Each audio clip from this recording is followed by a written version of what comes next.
Arrependimento para a vida. A chamada ao arrependimento é uma nota marcante nas Escrituras Sagradas. Percebemos que os profetas incessantemente chamavam o povo que havia se distanciado de Deus ao arrependimento. Quando João Batista apareceu pregando no deserto, a sua pregação também era uma chamada ao arrependimento. Semelhantemente, Jesus Cristo e posteriormente também os apóstolos. Destes exemplos, concluímos que o arrependimento, tal como a fé, também é parte inseparável do processo da salvação. Porém, o que é arrependimento para a vida, conforme está expresso na nossa confissão de fé? Primeiro, arrependimento não é remorso. Temos um exemplo clássico de alguém que se entristeceu profundamente com a sua atitude.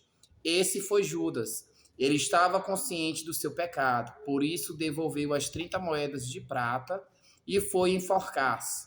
Outro forte exemplo que temos é o de Esaú, que mesmo em lágrimas não alcançou o verdadeiro arrependimento, ainda que reconhecesse seu erro.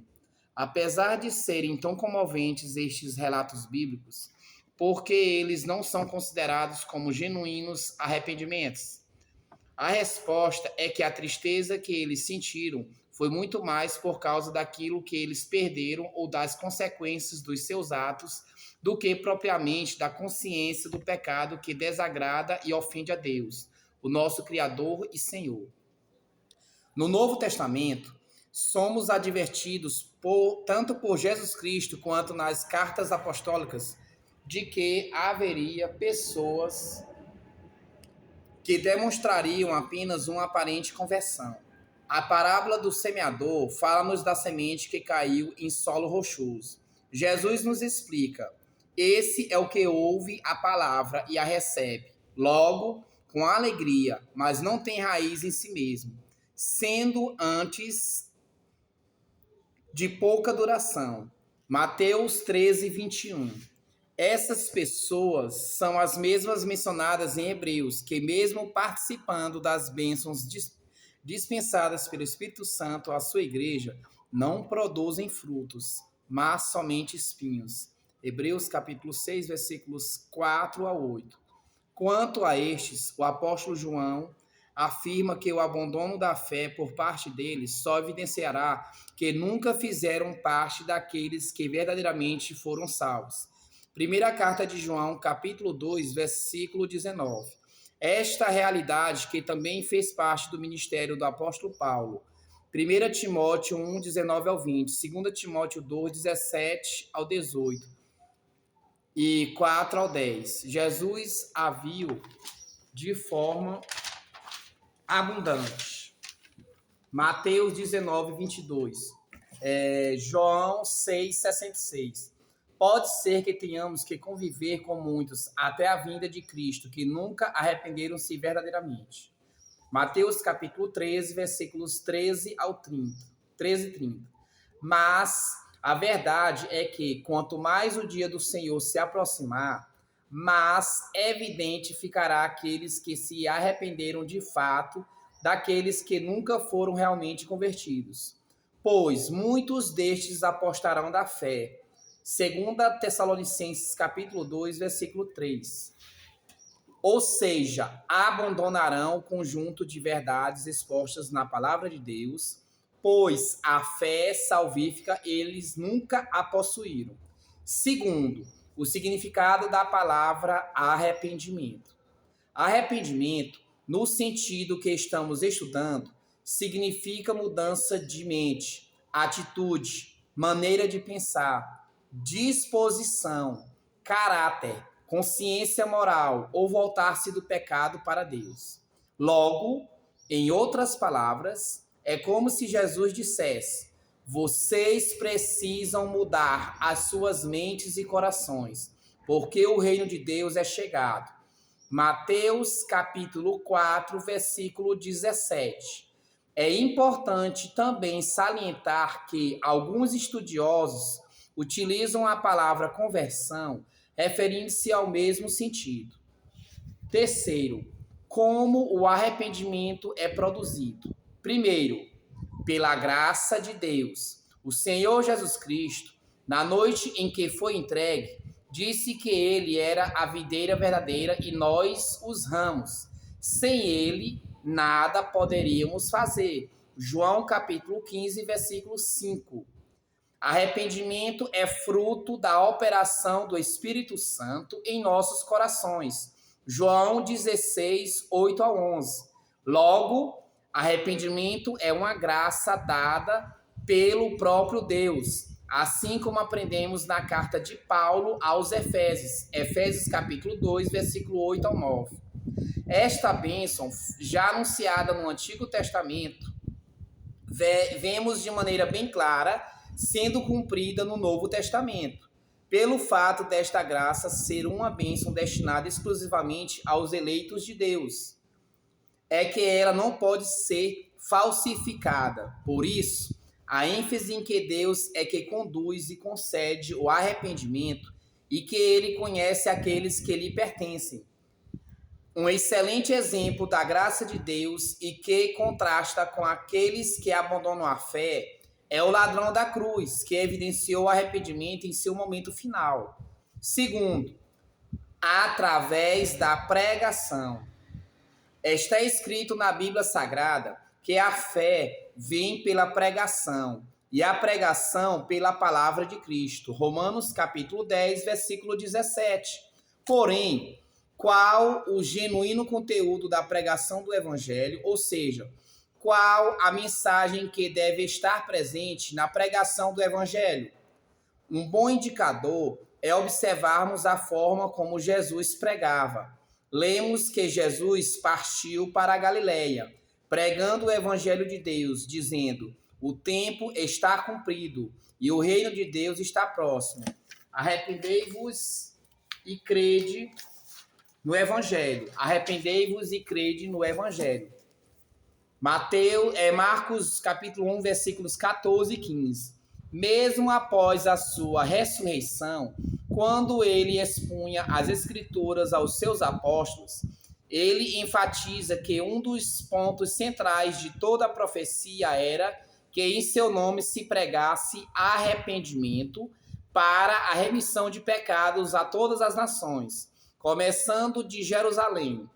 Esta ordem, levada a cabo pelos apóstolos, nos faz perceber como realmente ela direcionou o ministério apostólico.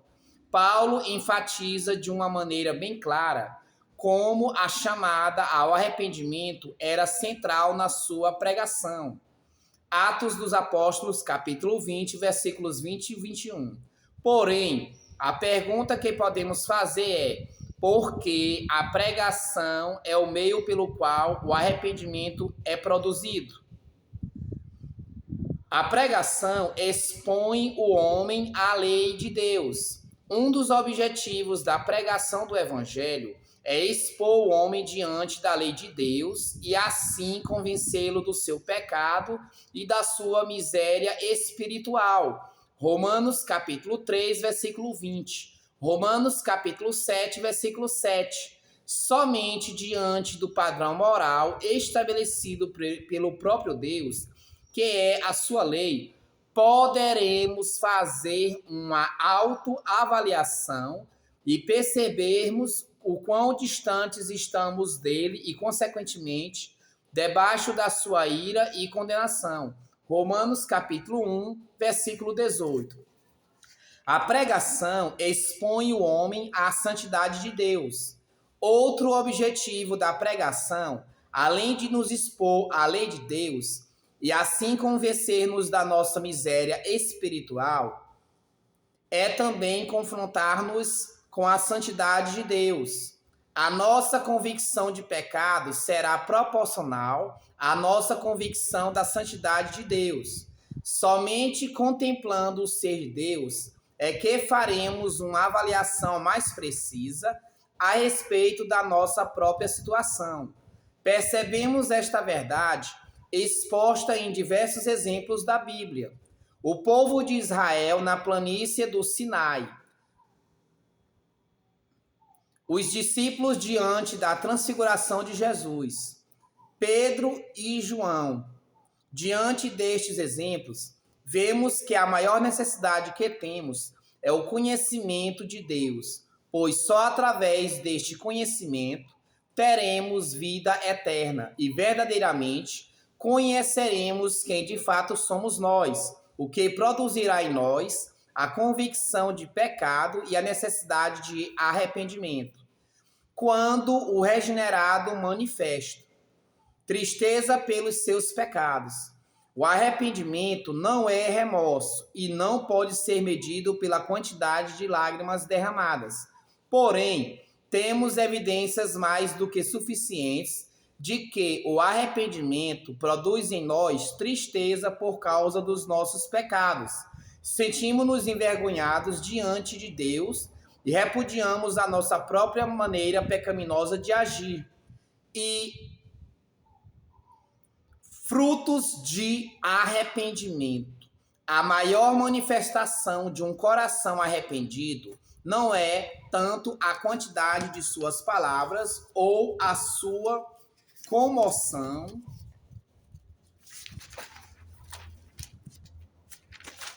espiritual ou a sua comoção espiritual.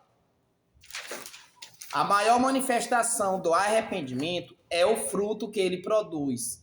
São os frutos que testificarão a nossa comunhão com Deus e o nosso desejo de servi-lo. Estudaremos mais sobre este ponto quando abordarmos o tema das boas obras. Características do arrependimento. Primeiro, possui um aspecto intelectual. Como já mencionamos anteriormente, o arrependimento é a compreensão da nossa situação espiritual quando somos expostos diante da lei de Deus e da sua santidade. Entendemos as verdades de Deus e cremos nas suas promessas de perdão e restauração. Pela ação do Espírito Santo, o Evangelho passa a fazer sentido para nós e então compreendemos o plano de Deus para a nossa salvação. O arrependimento não é apenas uma mera comoção espiritual ou emocional. Segundo, possui um aspecto emocional. Contudo, mesmo possuindo o ingrediente racional, o arrependimento toca o homem por inteiro. Ele se entristece por causa do seu pecado, sente vergonha de si mesmo e humilha-se diante de Deus. Por isso, dizemos que o arrependimento possui também um aspecto emocional. Terceiro, é uma evidência e não a base da salvação. É muito importante que observemos aqui que não é o nosso arrependimento que é a causa e a base da nossa salvação. Ele é uma evidência e uma exigência para a nossa salvação. Porém, esta é um ato da livre graça e amor de Deus. Nada há que façamos que nos torne merecedores da salvação, nem mesmo o nosso arrependimento. Quarto, deve continuar durante toda a vida. Não existe um pecado tão pequeno que não mereça condenação. Porém, não há um pecado tão grande que traga condenação sobre aqueles que verdadeiramente se arrependem. Desta verdade, aprendemos que não há sequer um pecado do qual não devamos nos entristecer e não confessá-los um a um ao Senhor. Porém, temos a segurança de que em todos os momentos podemos humildemente buscar ao Senhor, descansando na sua graça, perdão e amor obtidos através da mediação e sacrifício de Cristo. Louvado seja Deus. Só o Senhor é Deus. Toda honra, toda glória e todo louvor seja dado a nosso Senhor, Salvador Jesus Cristo. Amém? Da mesma forma, se pecarmos contra o nosso irmão ou contra a igreja de Cristo, devemos estar prontos para pessoalmente ou publicamente pedirmos perdão e confessarmos o nosso pecado. Tiago 5,16. Caso sejamos procurados por um irmão que peça o nosso perdão, devemos perdoá-lo, assim como fomos perdoados. Esquecendo-se de uma vez por todas da ofensa. Certa vez, Jesus contou a parábola de um pai que chamou os seus 2 filhos para ajudá-lo na vinha. O primeiro disse que iria, mas não foi. O segundo disse que não iria, mas foi. O segundo demonstrou o verdadeiro arrependimento. Que a cada dia o Senhor conceda ao nosso coração a sensibilidade para nos entristecermos por causa do nosso pecado e humildade para buscá-lo.